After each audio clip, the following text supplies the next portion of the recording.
عملت النهارده فراخ مشويه في الفرن مع البطاطس والجزر والثوم. انما ايه حاجه كده، مش هتبطلوا تعملوها كل اسبوع. واحسن حاجه ان هي ما خدتش معايا وقت في تجهيزها. شوفوا الفراخ مستويه، البطاطس والجزر طعمهم حلو جدا ومختلف.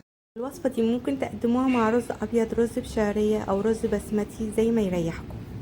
استعملت فرختين في الوصفه دي، بس هقولكوا على مقادير الفرخه الواحده.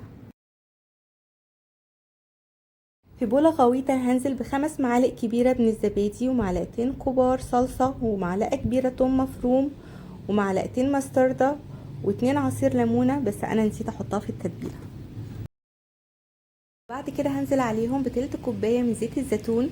تبلت المكونات بمعلقتين صغيرين من الملح والفلفل الاسود والبابريكا والكركم واورجانو.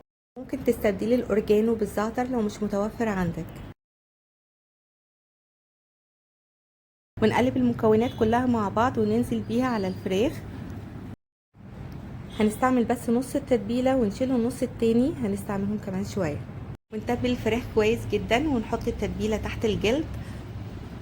في الوصفة دي تبلت الفراخ الاول وسبتها على جنب على ما جهزت باقي الخضار، واستعملت الفراخ على طول، ما سبتهاش وقت في التتبيلة. وفي صينية فرن نزلت بالبطاطس، واستعملت بطاطس صغيرة بقشرها وغسلتها كويس جدا وقسمتها لنصين او 4 لو كبيرة شوية. وعليهم شرايح الجزر و4 فصوص من الثوم قطعتهم شرايح. ونزلت بعد كده بالباقي من التتبيلة، تبلت بيها الخضروات كويس.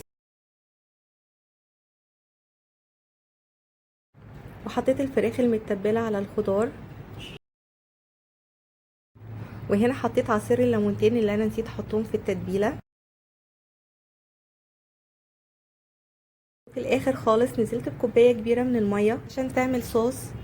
غطيتها بورقة زبدة وورقة فويل، ودخلتها الفرن على درجة حرارة 200 لمدة ساعة ونص. واخر 7 دقايق فتحت الشواية عليها تاخد لون. وهنا بقى بعد ما الفراخ استوت شكلها فعلا يفتح النفس. شايفين الفراخ مستوية ودايبة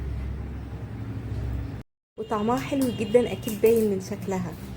اسيبكم بقى تستمتعوا بشكلها، واشوفكم ان شاء الله في الفيديو القادم. كان معاكم وسام العزاوي من فادية ريسبس. لو عجبكم الفيديو متنسوش تشتركوا في القناة ولايك وشير للفيديو.